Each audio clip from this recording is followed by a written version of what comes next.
Hello, my name is Victory Nkuka.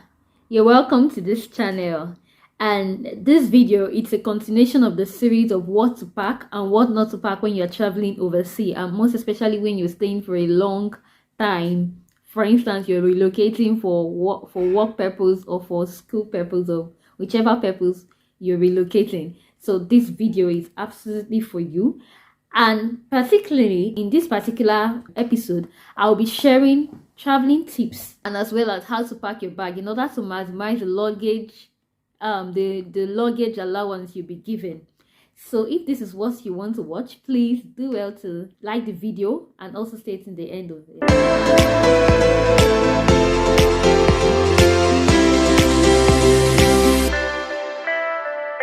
Okay, in the first part of this video, I will give you some traveling tips. Then later on, I will explain how you could pack your bag to maximize whatever baggage allowance you'll be given.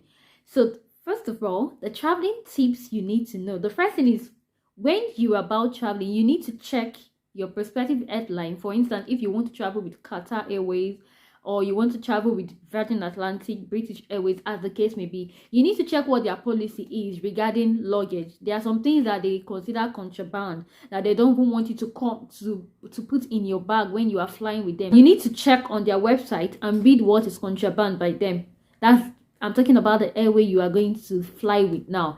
Then secondly, you need to, if you're relocating to UK, for instance, you need to read what you shouldn't bring to the UK from your country. If you are relocating to Canada or the US or Finland or any country, you need to read what their policies are. For instance, for UK, you're not allowed to bring fresh meat, dairy products, just like that. So you can find it on the gov.uk website, what you're not allowed to bring when you are. So you need to have a knowledge of this before you start packing your bag. That's the first thing you need to do.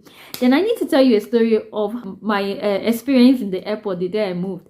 Actually, I was happy that my husband made me arrive at the airport very early, because I had to start repacking my items when I got there. At the first checking point, the lady who was there, she made me open the bags, and she was like, "No, you can't put foodstuffs in the hand luggage." She said, "No, this bag is not properly arranged." Thank God my husband was there to give me emotional support. I would have really been destabilized.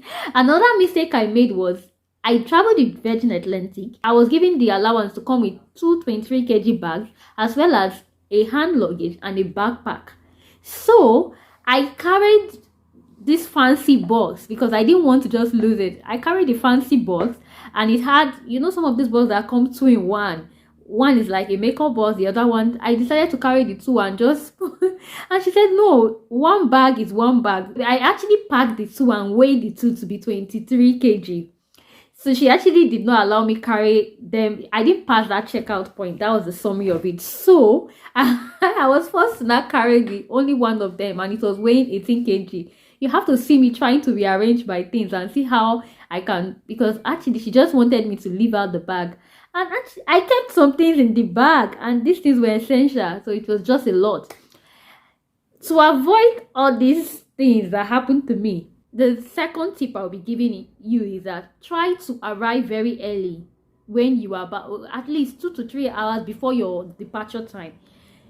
When you get to the airport within this time, it gives you enough time to get your balance, do your check-in at different points, then relax before it's time for you to start boarding.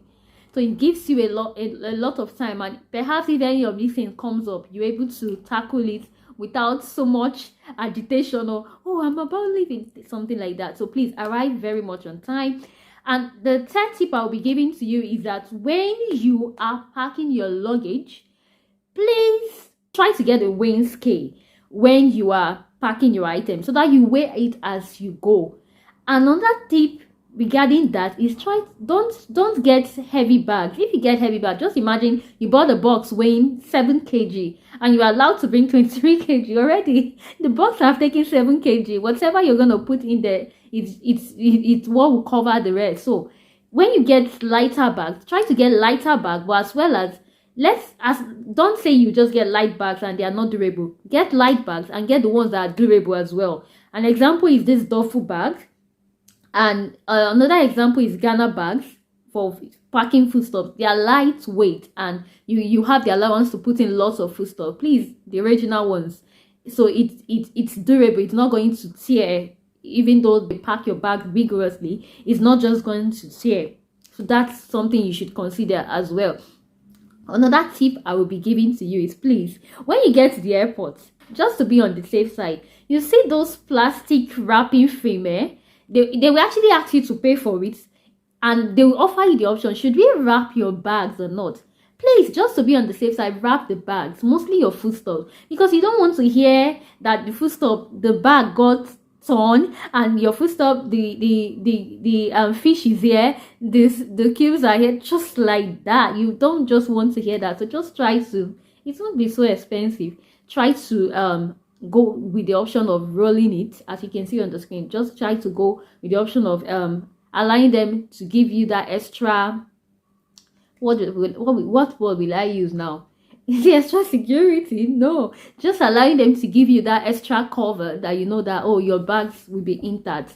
So that's for your check-in bags now. Another thing about check-in bags is, the reason why I'm emphasizing about this check-in bag, those 223 kg or whatever the case may be according to your airline, is because you won't see them until you arrive the airport. Immediately they are being checked in, the next time you see them. So there's so much that goes on. You won't want to have a missing item. Another thing that can help you do this is to tie distinctive clothes or ribbon on your bag.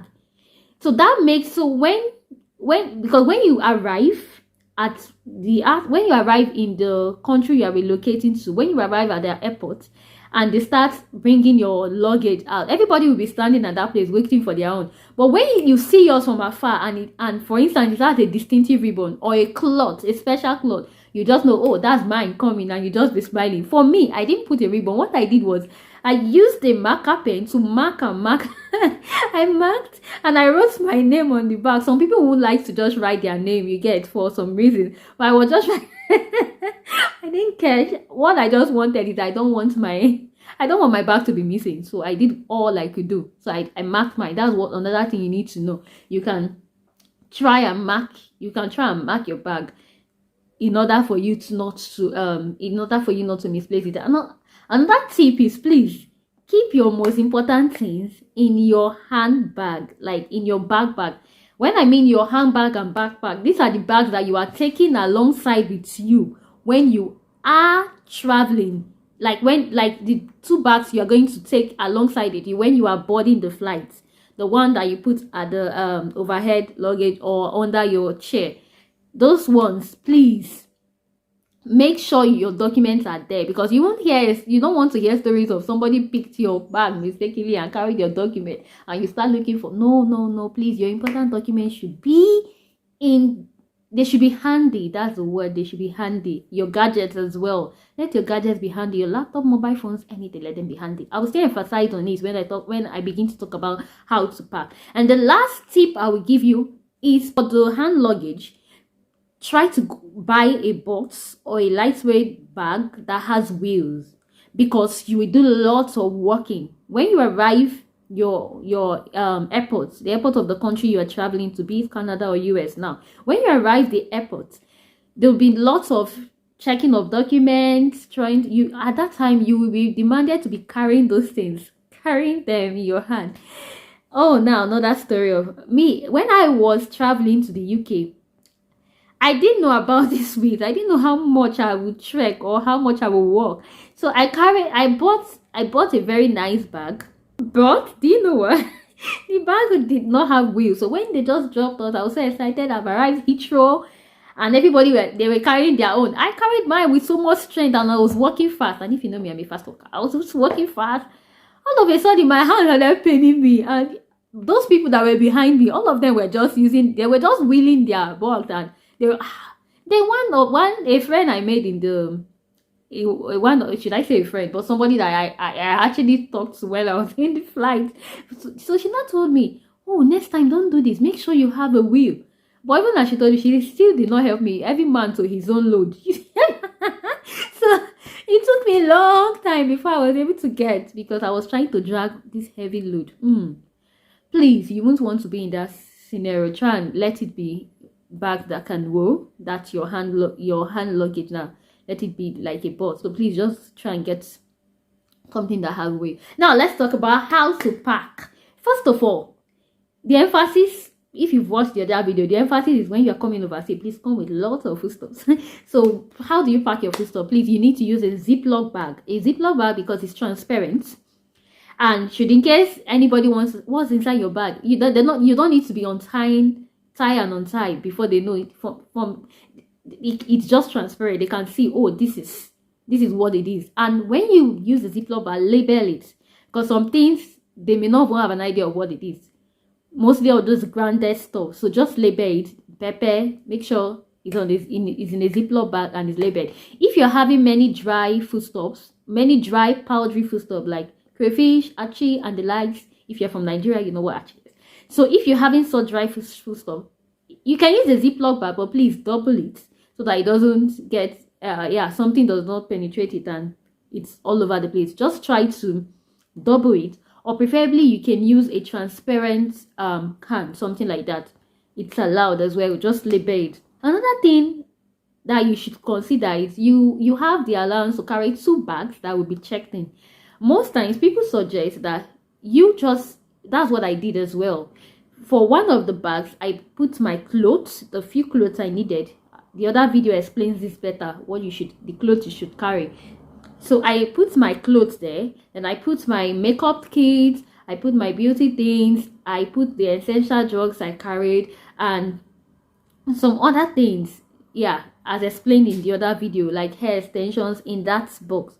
While the other one, the Ghana bag, I packed my foodstuffs nicely in there. Make sure your foodstuffs are dry. That's another tip when you are packing, because when they are not so dry, they are heavier. So when you are coming with leaves, make sure they are very dry. Outside the fact that the airlines will not want you to come with something wet, but you need to also make sure they are dry because of the weight. You won't want to just put 2 things and your bag is already weighing 10 kg, something like that. So please make sure they are dried. Your fish, everything you are bringing, let it be so dried. That's for the bag. That's for the bags you're gonna check in. Then for the hand luggage, please don't put foodstuff like I did, or else you may have the type of check-in officer that I had that opened it, looked at it, and I was like, you take this out, you take this out. And I was almost thinking, guys, please don't put foodstuffs in your hand luggage. You can carry processed food in your backpack. Like when I mean processed food, things like bread. I'm always a fan of bread. It's not like I'm always a fan of bread. So something that you can easily eat, mostly when you are having a connecting flight and you may not have enough to start purchasing the food in the airport, and even when you purchase it, you may not like it. So you can get things like processed food, granola, nuts. So you can get those processed food and you can keep it in your backpack as well. Then your document, like I said earlier, your document, I don't advise you put your document in your check-in luggage, because anything can happen to the check-in luggage, give or take. Please keep your documents in the luggage you are going to board the plane with. That's the simple way I can explain it. So if you do these things, it's really going to help your packing much easier. Another thing is, try as much as possible to pack your luggage yourself, so that you're able to know, you're able to familiarize yourself with what is inside. And if anybody is giving you something to say, oh, give it to my son in Canada, when you get to US, give it to my daughter, when you get to UK, give it to my in-law, please check what it is, because you won't want anybody to give you something contraband, and the immigration officers will be very happy to keep you there waiting, and you won't want to fall into that. Please check what it is. When anybody is giving you something, check what it is, and be watchful of your bags as well, so that somebody does not slip something in that is considered contraband.